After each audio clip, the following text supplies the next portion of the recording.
दोस्तों आज इस वीडियो में आपको जानकारी दी जाएगी 7वां वेतन आयोग की सिफारिशों के अनुसार सरकारी कर्मचारियों को मिलने वाले चिल्ड्रन एजुकेशन अलाउंस और हॉस्टल सब्सिडी के कुछ महत्वपूर्ण पॉइंट्स हैं उनके बारे में।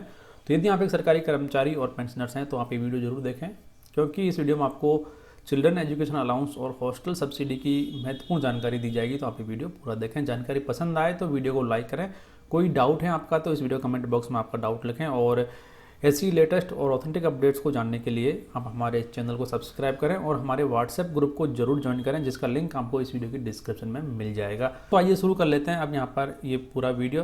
तो सबसे पहले यहाँ पर एक सरकारी कर्मचारी जो कि सेवा में है, उसके 2 बच्चों के लिए चिल्ड्रन एजुकेशन अलाउंस का भुगतान सरकार की तरफ से किया जा रहा है। और जब तक उसका बच्चा पहली क्लास से लेकर क्लास 12th तक जाता है, और क्लास 1 से पहले वाली 2 क्लास, यानी आप उनको LKG UKG बोल सकते हैं या फिर नर्सरी, और उससे पहले वाली जो भी क्लास हैं, लेकिन क्लास 1 से पहले की 2 क्लासों के लिए और क्लास 1 से लेकर 12th क्लास तक यहाँ पर ये जो चिल्ड्रन एजुकेशन अलाउंस है उसका भुगतान यहाँ पर किया जाता है। और उसके बाद में यदि आपका जो बच्चा है वो कोरस्पोंडेंस कोर्स या फिर डिस्टेंस लर्निंग से भी कोर्स कर रहा है, तो उस केस में भी चिल्ड्रन एजुकेशन अलाउंस का भुगतान एक सरकारी कर्मचारी को किया जाएगा। उसके बाद में यहाँ पर जो हॉस्टल सब्सिडी है और चिल्ड्रन एजुकेशन अलाउंस है उसका क्लेम एक सरकारी कर्मचारी उसके 2 जो सबसे बड़े बच्चे हैं, मैक्सिमम यानी 2 बच्चों के लिए ही क्लेम कर सकता है। 2 से ज़्यादा के लिए चिल्ड्रन एजुकेशन अलाउंस और हॉस्टल सब्सिडी का भुगतान नहीं किया जाएगा।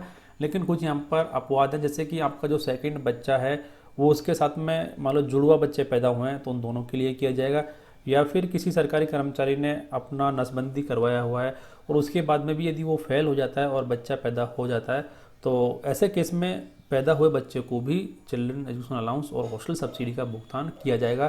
तो ये 2 काफ़ी इंपॉर्टेंट बातें हैं जिनका कई सरकारी कर्मचारियों को सामना करना पड़ सकता है। उसके बाद में जो मंथली चिल्ड्रन एजुकेशन अलाउंस है उसका अब यहाँ पर 2250 रुपये पर मंथ पर चाइल्ड के हिसाब से भुगतान किया जा रहा है। चाहे आपका खर्चा कितना भी रहा हो, खर्चे के हिसाब के बिना यहाँ पर एक सरकारी कर्मचारी को 2250 रुपये पर चाइल्ड पर मंथ के हिसाब से चिल्ड्रन एजुकेशन अलाउंस का भुगतान किया जा रहा है। उसके बाद में जो हॉस्टल सब्सिडी है वो 6750 रुपये पर मंथ के हिसाब से हॉस्टल सब्सिडी का भुगतान किया जाएगा। लेकिन हॉस्टल सब्सिडी प्राप्त करने के लिए सरकारी कर्मचारी का कंडीशन ये है कि जो हॉस्टल है उसका सरकारी कर्मचारी के रेजिडेंस से 50 किलोमीटर दूर होना चाहिए, तभी जाके हॉस्टल सब्सिडी का क्लेम एक सरकारी कर्मचारी कर सकता है। हॉस्टल सब्सिडी और चिल्ड्रन एजुकेशन अलाउंस क्लेम करने के लिए सरकारी कर्मचारी को जो भी संस्थान में उसका बच्चा पढ़ रहा है वहाँ से एक सर्टिफिकेट प्राप्त करना होगा कि इस पीरियड से लेकर इस पीरियड के बीच में उसके बच्चे ने वहाँ पर स्टडी की है। और सारी जो फॉर्मेलिटीज़ हैं वो प्रेस्क्राइब्ड फॉर्मेट भी है, यदि आपको चाहिए तो आप हमें मेल कर सकते हैं कि किस वे में आपको चिल्ड्रन एजुकेशन अलाउंस और हॉस्टल सब्सिडी क्लेम करना है। तो ओवरऑल आपको जो भी संस्था प्रमुख है उससे एक सर्टिफिकेट प्राप्त करना है, उसके बाद में ही आपको चिल्ड्रन इसका जो रिम्बर्समेंट है वो किया जाएगा। और यदि आप किसी वजह से ये सर्टिफिकेट प्राप्त नहीं कर पाते हैं तो आपको एक सेल्फ अटेस्टेड कॉपी लगानी है, साथ में बच्चे का जो रिपोर्ट कार्ड है वो लगाना है, और जो भी फीस रिसिप्ट आपने पेमेंट की है यानी फीस का जो पैसा का भुगतान किया है, जो फीस रिसिप्ट है उनको आप लगाने के बाद में खुद से क्लेम कर सकते हैं। लेकिन बेस्ट रहेगा कि आप संस्था प्रमुख से ही सर्टिफिकेट प्राप्त कर लें, वो काफ़ी ईजी काम है आपके लिए। उसके बाद में यहाँ पर जो चिल्ड्रन एजुकेशन अलाउंस है उसका भुगतान 12 मंथ के लिए किया जाएगा।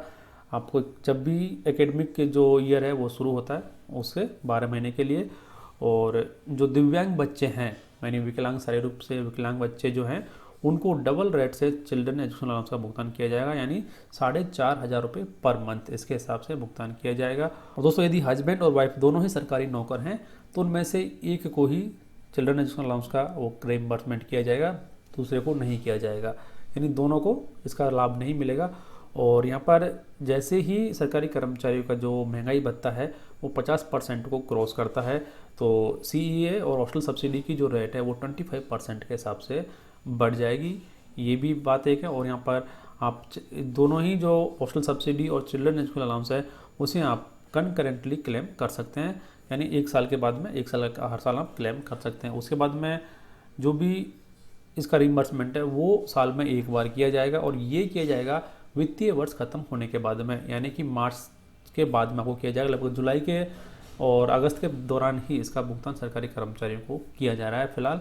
और उसके बाद में कुछ यहाँ पर जो, जैसे कि पहले हमने बताया आपको कि हॉस्टल सब्सिडी के लिए कम से कम जो संस्थान है वो 50 किलोमीटर दूर होनी चाहिए रेजिडेंस से, तभी जाकर हॉस्टल सब्सिडी का क्लेम यहाँ पर एक सरकारी कर्मचारी किया जाएगा। और यदि कोई सरकारी कर्मचारी का बच्चा मान लो किसी स्पेसिफिक क्लास में फेल हो जाता है तो उसके लिए भी जो हॉस्टल सब्सिडी और चिल्ड्रन एजुकेशन अलाउंस है उसका भुगतान किया जाएगा। फेल होने की वजह से इसका भुगतान रोका नहीं जाएगा। और यदि कोई सरकारी कर्मचारी मान लो किसी शैक्षणिक सत्र के दौरान रिटायर्ड हो जाता है, डिस्चार्ज उसे कर दिया जाता है, सर्विस से डिसमिसल कर दिया जाता है, रिमूवल उसे कर दिया जाता है, तो उस पूरे पीरियड के लिए यानी फुल एकेडमिक ईयर के लिए बच्चे को चिल्ड्रन एजुकेशन अलाउंस और हॉस्टल सब्सिडी का भुगतान किया जाएगा, बीच में नहीं रोका जाएगा ओवरऑल। तो दोस्तों ये कुछ ऐसी 17 ऐसे पॉइंट्स हैं जो कि चिल्ड्रन एजुकेशन अलाउंस और हॉस्टल सब्सिडी के बारे में जो कि हर एक सरकारी कर्मचारी को जानना बेहद ज़रूरी है। तो उम्मीद करते हैं आपको जो जानकारी वीडियो में दी गई है पसंद आई होगी। तो प्लीज़ वीडियो को लाइक करें, अधिक से अधिक आपके दोस्तों के साथ में शेयर करें, और कोई डाउट हो तो इस वीडियो के कमेंट बॉक्स में लिखें। और ऐसी लेटेस्ट जानकारी जानने के लिए आप हमारे चैनल को जरूर सब्सक्राइब करें, व्हाट्सएप ग्रुप को जरूर ज्वाइन करें। धन्यवाद।